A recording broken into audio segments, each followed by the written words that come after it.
and welcome to the show, Selena Solomon. We're back again, and I'm so blessed and happy to be here with you guys, and especially my special guest. This lady is not just a guest, she's a very good friend, and we met through a joint friend. Edith, big up yourself, girl. We've just grown close, haven't we? And we're in part of some of the same circles. We've had some great experiences together. But this lovely lady here, she was actually probably one of the first people as a young person who became a mother, and a wonderful mother to a beautiful young lady called Tyra. Hi, Ty. Since then, her journey has been amazing. Great mother. She's worked in the community with young people. And you've done some great things. And now you've got your own business. So welcome to the show, Sasha Nobleman. Hi guys. Oh, wonderful. How are you, darling? I'm good, Selena.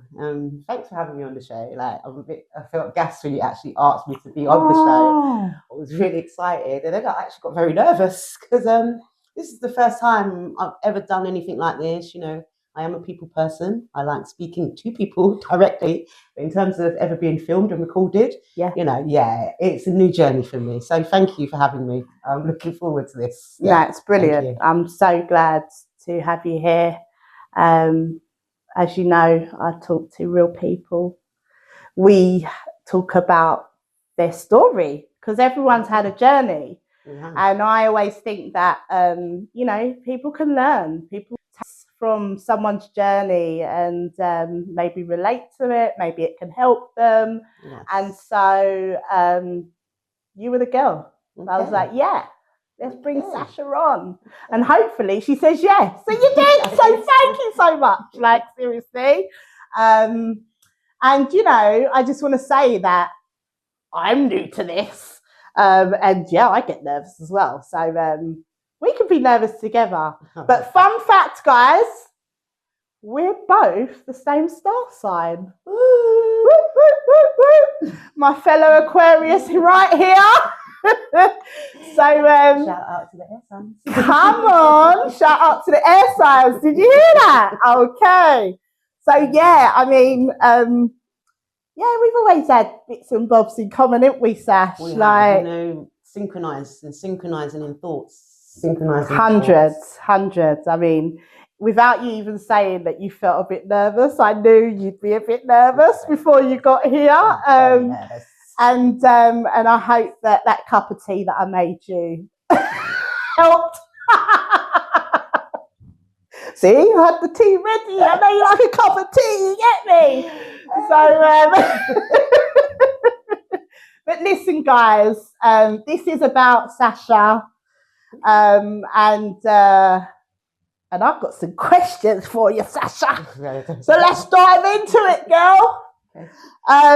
No, really, just tell us where you grew up. What area did you grow up in, Sash? What area did I grow up in? Well, you know what? Initially, you've only born one place. I was born in Islington, on Hanley Road. Okay. Yeah, the hospital doesn't exist anymore. They've built it into flats. I was born in Hanley Road. Built it into flats? Yeah. Like most places, right? In London, built into flats.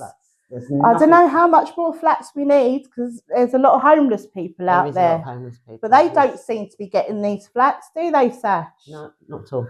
Anyway, sorry, darling. It's okay. You'll get used to me interrupting. Okay. But please carry on. Hanley Road. Yeah, so I was born in Hanley Road. It was called Hanley Hospital. I was born there. Oh, wow. And I lived in Harvest Estate, actually, a well-known estate on Holloway Road. Okay. There was 5 blocks, and we lived on the 18th floor.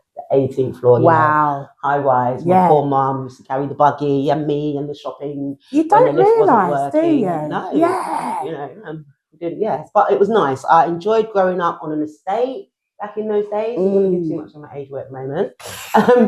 But the estate vibe back in those days was so nice. You know, everybody knew who each other was. You could knock on a neighbour's door. You know, if you needed anything, someone was always looking out for everyone's children. Proper community vibes, isn't it? Yeah, proper community vibes. Like if you run out of sugar, you could knock next door and it wouldn't be nothing. It's normal. It's till you go up the shops, you know, here's some sugar. Yeah, even the shops on the estate, you could say to the guy, you know, I'm just 50p, I'll bring it back for you. You know, those days, things were just so far different. And I didn't ever think that I'll be sitting saying this. Yeah. You know, and as you grow and you see things changing throughout life, and it's like, okay, I'm at this stage of it now. Yeah. So I started in Holloway, Islington. Lived there for predominantly most of my childhood. Went to nursery on Harvest Estate, another community feel. Then we moved up Hornsey Road. We're still in Islington, like Burnham Road, around the back of Andover. So what's this? All North London? All North London, all Islington. This is the Islington vibe. Yeah. And then I actually moved to Hackney to live with my grandparents. So I stayed with my grandparents in Hackney and I became a little Hackney girl. You know, but I've always been always around North London. You know, I have family in Tottenham, Edmonton. So, pretty much a North London person. But, you know, I've met so many people around the way from other areas in London. Of course, So it's nice to know people in different places as well, because even though it is London, north, south, east and west, they have different cultures.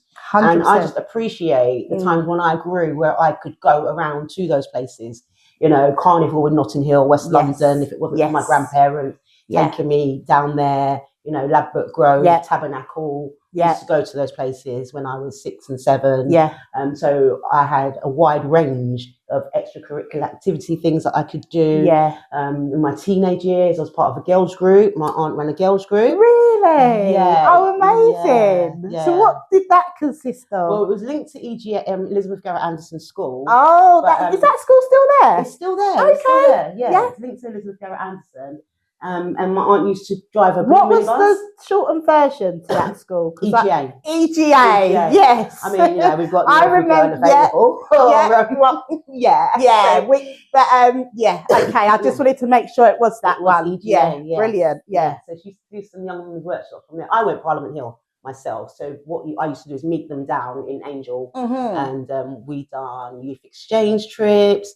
We used to do cooking. We done fundraising. Oh, lovely. We used to go out and wash people's cars. You know, like put leaflets through the door. Done car washing for the day. To raise funds. So that took us to Germany. We done a youth exchange trip to Germany. We went to Germany. There was about 6 of us. And we stayed there for a week, and then some of the German young people came over and experienced what our youth clubs was like as well. Yeah. So, that was a nice opportunity to do that. When there was youth clubs like that. Clubs, Look at that. How amazing. Wasn't an issue. And we can just do things a lot freer than the risk assessments that you have to actually go through now. And the barriers that you've got to overcome, you know, just to actually have a bit of freedom and explore new things. And that Aquarius streak in you love a little bit of variety, don't you, Sash? You know, we've got this air, isn't it? It's air, it's everywhere. So you just can't escape it. 100%. Amazing. It's everywhere. Brilliant.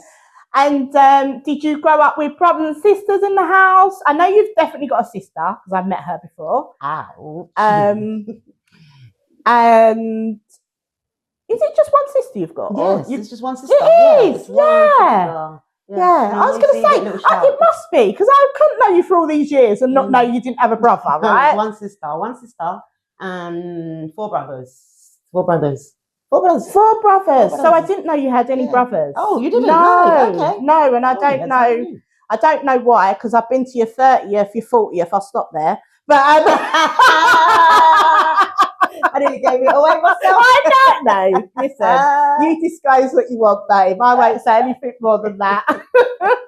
Okay, so brothers and sisters in the house, or? No, I'm the eldest out of all siblings. I grew with my sister in the house up until I was about 11, Mm-hmm. and then I went to live with my grandparents. So I was kind of like, grew up not as an only child because I had my sisters and my brothers there. Sasha, I know that because that's another thing we have in common. Because I lived with my grandmother while I went to school in the week. Right. When my granddad passed away. Okay. Rest in peace to my lovely nanny goop. So it's so strange because I've never spoken to you about that. But I can only imagine that it was being like, you know, you were spoiled. Yes, very much. Because I was spoiled. Very much. And that's where half of our attitudes come from and all that, you know. But, you know, grandparents are just, if, you know, they're the best. They are. They are. I know if you haven't had grandparents, you wouldn't know what it's like to have good grandparents, because you can have grandparents and they're not. But if you had those grandparents that just really invested in your life and taught you some really traditional teachings, and just, you know, there's something about grandparents that's just different from your own parents, you know. And so, yeah, when you said that, it really resonated with me. Do you know what I mean? Yes. So amazing. Yeah, they were amazing people. Yeah. Yeah, they came here in 65. They were activists. They fought a lot in the community. My grandfather and grandmother, they built hostels for really? People. Yeah, they had 2 youth hostels. Where were your grandparents from? Square. They're from, my grandfather's from Trinidad. Okay. And my grandmother's from St. Kitts on my father's side. See? My mother's side is Jamaican. Yes. Okay. So when the roti they come in, right? And the carnival. And the okay. Because obviously I knew the Trini, but I wasn't sure what part and who was. Okay. Amazing. Big up the Trinidadian people then, because you know the Guyanese, them have something that they couldn't come and yeah, we're neighbours. We are, aren't we? We're neighbours. Food's very similar, you know the culture's very similar. I'd say, So okay, wonderful. Cheers. Let's cheers to that, Sash.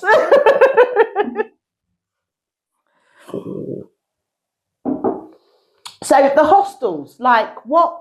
Tell me a little bit more about that, because I'm intrigued to know. Like, from what I know, and I miss my grandparents so much, because they're the ones that give us the stories and embed the history. You know, it really does get filtered down the line. Yeah. So as I know, because I was quite young then as well, and they had 2 hostels in Clapton Square. Really? They were for single families or people that have just come over and didn't have anywhere to stay.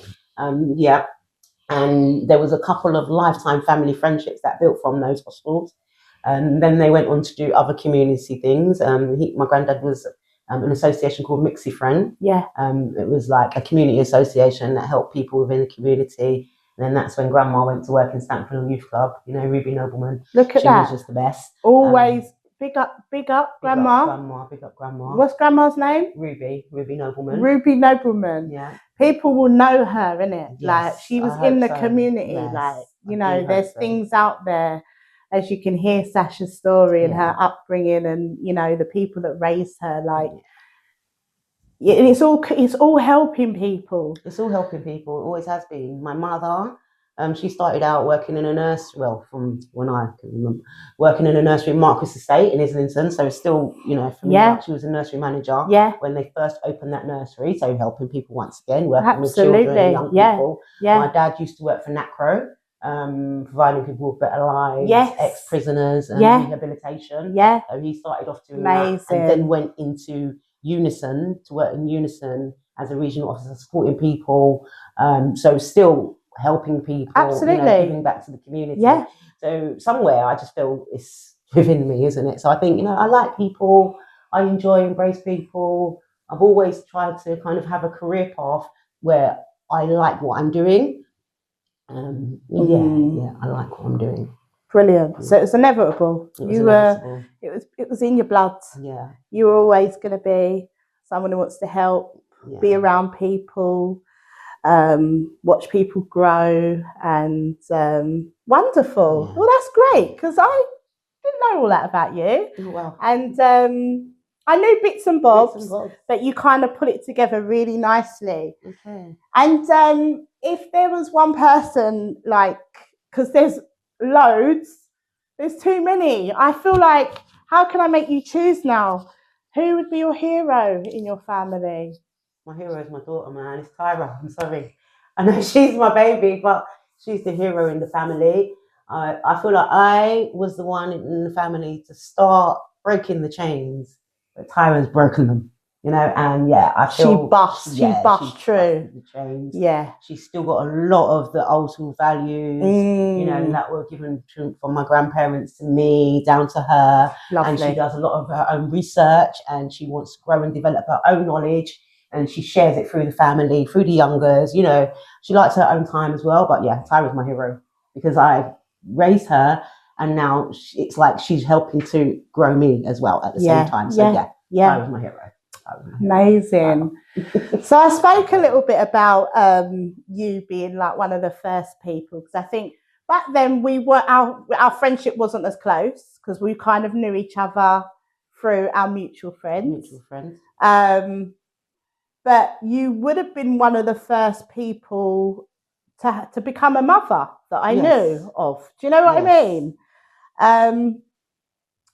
And I bring this up because I don't think there's any right time to be a parent.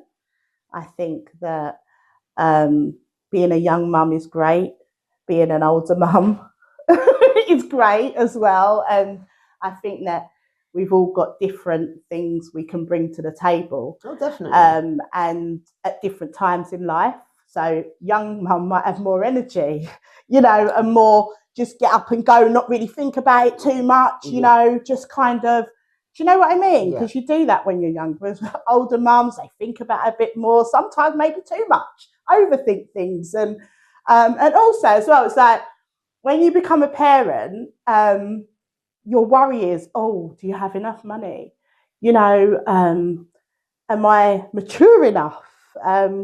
I always knew I was not mature enough to be a young mum. I put my hands up. I was too selfish. Yeah. And I loved my life, and I just wanted to do all the girls' stuff, all the girls' trips, and, you know, not wake up to a crying baby. But I did have a goddaughter. Yes. So I felt like I had some responsibilities, because that would have been the other child that was in our friends group that, you know.